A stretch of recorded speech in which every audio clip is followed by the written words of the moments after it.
Single hand push-ups ఎట్లా చేయాలి, జాయింట్స్లో ఎక్కువ ప్రెషర్ పడకుండా చెస్ట్లోనే మంచిగా ప్రెషర్ పడేలాగా చేయడానికి కావాల్సిన టిప్స్ అండ్ ట్రిక్స్ కోసమే ఈ ఫుల్ వీడియో. Stay tuned.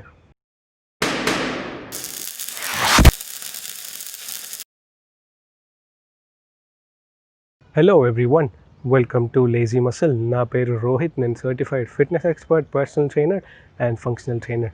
ఈ ఛానల్కి ఫస్ట్ టైం వస్తున్నారా అయితే best physique and best fitness tips కోసం ఇప్పుడే సబ్స్క్రైబ్ చేసుకొని వెంటనే ఆ నోటిఫికేషన్ గంటను కొట్టండి.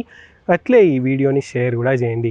ఈ బాడీ వెయిట్ యూనిలాటరల్ ఎక్సర్సైజెస్ అంటే ఓన్లీ ఒక్కటే సైడ్ ప్రెషర్ పడేలాగా చేసే ఎక్సర్సైజెస్ కోసం చాలా మైండ్ అండ్ మసిల్ కనెక్షన్ అవసరం. తొందరపడితే అస్సలు జరిగే పనే కాదు ఇవి. అందుకనే ఓపికతో సింగిల్ హ్యాండ్ పుషప్స్ చేయడానికి ఎట్లాంటి ఎక్సర్సైజ్ ప్యాటర్న్ని ఫాలో అవ్వాలో, అట్లే ఎప్పుడెప్పుడు చేయాలో తెలుసుకోవడానికి ఈ వీడియోని మొత్తం చూడండి. కొంచెం కొంచెం చూసి సగం సగం అర్థం చేసుకొని ఆ సింగిల్ హ్యాండ్ పుషప్ చేయడానికి పోతే మీకు బలం లేక మీ మూతికేమన్నా అయితే మళ్ళీ నాలాంటి వాళ్ళతో పాటు ఇంకో డెంటిస్ట్ అవసరం కూడా వస్తుంది. ఎందుకు ఇదంతా? ఇప్పుడు చెప్పే ఈ ప్యాటర్న్ మీరు వీక్లీ 2 సార్లు ఫాలో అవ్వండి. ఒకవేళ ఈ ప్యాటర్న్ గిన మీరు చెస్ట్ వర్కౌట్ రోజు ఫాలో అవ్వాలనుకుంటే గిన ఆ వర్కౌట్ ముందు, అంటే స్టార్ట్ చేసే ముందు ఈ ప్యాటర్న్ చేసి తర్వాత మీ చెస్ట్ రొటీన్ని ఫాలో అవ్వండి. లేదా ఇంకేదైనా మసిల్ గ్రూప్ రోజు చేయాలనుకుంటే మాత్రం మీరు ఆ వర్కౌట్ స్టార్టింగ్ అయినా చేయొచ్చు, ఎండింగ్లో అయినా చేయొచ్చు. ఇప్పుడు దీంట్లో సెట్స్ ఎన్ని, రెపిటేషన్స్ ఎన్ని, ఇవన్నీ కథ ఈ వీడియో ఎండ్లో చెప్తా. ప్రస్తుతానికి ఎక్సర్సైజెస్ ఏంటో చూద్దాం. First exercise elevated single hand pushup. ఈ ప్యాటర్న్లో అన్నిటికన్నా కష్టమైన ఎక్సర్సైజ్ ఈ ఎలివేటెడ్ సింగిల్ హ్యాండ్ పుషప్పే. అందుకనే దీన్ని స్టార్టింగ్ చేస్తున్నాం. దీంట్లో మీకు కావాల్సింది ఒక ఎలివేటెడ్ సర్ఫేస్. అంటే ఇది స్టూల్ అయినా అవ్వచ్చు, బెంచ్ అయినా అవ్వచ్చు, చైర్ అయినా, మంచమైనా, ఏదైనా అవ్వచ్చు. మనకు కావాల్సింది ఒక ఎలివేటెడ్ సర్ఫేస్ మాత్రమే. దాంట్లో ఉన్న తర్వాత దానిపైన దాని సెంటర్లో మీ సింగిల్ హ్యాండ్ పెట్టి కాళ్ళని దీంట్లో ఎట్టి పరిస్థితుల్లో చాలా చాలా దూరం పెట్టాలి. దీంట్లో కాళ్ళని దూరం ఎందుకు పెట్టాలి అంటే అప్పర్ బాడీని సపోర్ట్ చేసేది ఓన్లీ ఒక్క హ్యాండ్ మాత్రమే. కాళ్ళని కూడా దగ్గర పెట్టినారు అనుకోండి, మీ బేస్ ఆఫ్ సపోర్ట్ ఏమో ఇంత సన్నగా ఉంటుంది, బాడీ ఏమో పైన పెద్దగా ఉంటుంది. ఇట్లా ఇది జరిగే పని కాదు, బ్యాలెన్స్ అవుట్ అయిపోయి కింద పడిపోతారు. అందుకోసమే హ్యాండ్ దగ్గర ఉన్నప్పుడు కాళ్ళని చాలా చాలా 100% దూరం పెట్టేసేయాలి. ఇట్లా పెట్టిన తర్వాత మీరు ముందుకి అండ్ కిందికి స్లోగా కిందికి వచ్చి చెస్ట్ ని హ్యాండ్ పక్కకు తెచ్చుకోవాలి. అట్లా తెచ్చుకున్న తర్వాత అక్కడ ఒక సెకండ్ ఆగి మళ్ళీ మీ స్టార్టింగ్ పొజిషన్కి వచ్చేసేయాలి. ఇట్లా లెఫ్ట్ హ్యాండ్ కి రైట్ హ్యాండ్ కి చేస్తే ఒక రెపిటేషన్ అన్నట్టు. దీంట్లో నెక్స్ట్ ఎక్సర్సైజ్ వైపర్ పుషప్.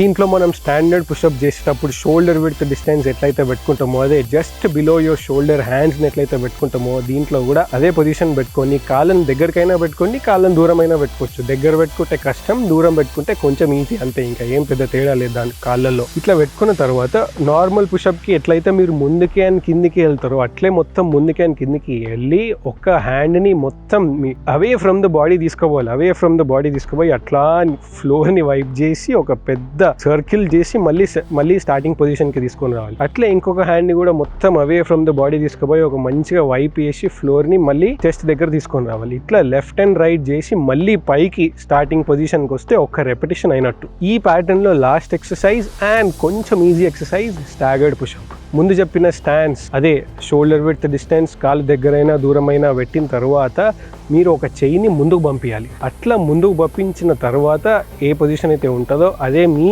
ఈ ఎక్సర్సైజ్కి స్టార్టింగ్ పొజిషన్. అక్కడ నుండి ఒక హ్యాండ్ పైన ప్రెషర్ పెడుతూ ఇంకొక హ్యాండ్ ముందున్న హ్యాండ్తో బ్యాలెన్స్ చేసుకుంటూ మొత్తం చెస్ట్ని మళ్ళీ హ్యాండ్ దగ్గర వరకు కిందికి తీసుకొని రావాలి, ఫ్లోర్కి దగ్గర వరకు కిందికి తీసుకొని రావాలి. అట్లా వచ్చిన తర్వాత మిమ్మల్ని మీరు ప్రెస్ చేసుకొని మళ్ళీ పైకి రావాలి. ఈ ఒక్క హ్యాండ్తో అయిపోయిన తర్వాత మళ్ళీ ఇంకొక హ్యాండ్తో స్విచ్ చేసి మళ్ళీ సేమ్ కింది ఫ్లోర్ వరకు వచ్చి మళ్ళీ మిమ్మల్ని మీరు పైకి ప్రెస్ చేసుకోవాలి. ఇట్లా లెఫ్ట్ అండ్ రైట్ చేస్తే ఒక రెపిటేషన్ అయినట్టు. ఇప్పుడు ఈ ప్యాటర్న్ని మీరు 1, 2, 3 ఎట్లా చెప్పినానో అట్లే చేయాలి. ముందు వెనక చేస్తే అది మళ్ళీ వర్క్ అవ్వదు. ఒక రీజన్ ప్రకారం దీన్ని 1, 2, 3, 1కి ఒక ఎక్సర్సైజ్, 2కి ఎక్సర్సైజ్, 3కి ఒక ఎక్సర్సైజ్ లాగా విభజించిన. ఇప్పుడు ఎన్ని సెట్స్ చేయాలి, ఎన్ని రెపిటేషన్స్ చేయాలి అనేది క్వశ్చన్. ఈ ప్యాటర్న్ని ఫాలో అయ్యే ఫస్ట్ డే మీరు ఒక్కొక్క సెట్ ఒక్కొక్క ఎక్సర్సైజ్ చేయండి. ఎన్ని రెపిటేషన్స్ వస్తున్నాయో గుర్తుపెట్టుకోండి. ఫర్ ఎగ్జాంపుల్ నేను ఫస్ట్ డే చేస్తున్నా అనుకోండి, ఆ ఎలివేటెడ్ సింగిల్ హ్యాండ్ పుషప్లో ఒక రెపిటేషన్, నెక్స్ట్ వైపర్ పుషప్లో 2 రెపిటేషన్స్, నెక్స్ట్ స్టాగర్డ్ పుషప్లో 3 రెపిటేషన్స్ వచ్చినాయి అనుకోండి. నా హైయెస్ట్ నెంబర్ ఆఫ్ రెపిటేషన్స్ 3.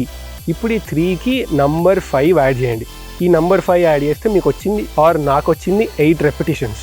8 రెపిటేషన్స్ని నాకు ఏదైతే లీస్ట్ నెంబర్ ఆఫ్ రెపిటేషన్స్ వచ్చిన ఎక్సర్సైజ్ ఉందో, అదే ఎలివేటెడ్ సింగిల్ హ్యాండ్ పుషప్ ఉందో, ఆ ఎక్సర్సైజ్లో నేను 8 రెపిటేషన్స్ చేయగలగాలి. అట్లా చేయగలిగితేనే మీ body single hand pushups on the ఫ్లోర్కి రెడీ ఉన్నట్టు. ఊరికే అట్లా ఒకరోజు ఈ ప్యాటర్న్ని ఫాలో అయ్యి మీ హైయెస్ట్ నెంబర్ ఆఫ్ రెపిటేషన్స్ ఎంతనో కింద కమెంట్ సెక్షన్లో చెప్పండి. అట్లా క్లారిటీ వస్తుంది ఇంకా ఎంత కష్టపడాలి సింగిల్ హ్యాండ్ పుషప్ చేయడానికి అని. ఇట్లా నాకు వచ్చిన వాల్యూ ప్రకారం 8 రెపిటేషన్స్ చేయగలిగితే ఆ ఎలివేటెడ్ సర్ఫేస్ని పక్కకు జరిపేసి హ్యాండ్ని డైరెక్ట్ ఫ్లోర్ పైన పెట్టేసి మొత్తం కింది వరకు వచ్చి మళ్ళీ మొత్తం పై వరకు రావచ్చు. బైసెప్, ట్రైసెప్, ఫోర్ ఆర్మ్ ఎక్సర్సైజెస్ని ఏ ఎక్విప్మెంట్ లేకుండా ఎట్లా చేయాలో తెలుసుకోవడానికి ఈ వీడియోని క్లిక్ చేయండి. ఈ వీడియోని లైక్ చేసి for best physique and best fitness tips కోసం ఇప్పుడు వచ్చిన రౌండ్ పిక్చర్ని క్లిక్ చేసి సబ్స్క్రైబ్ చేయండి.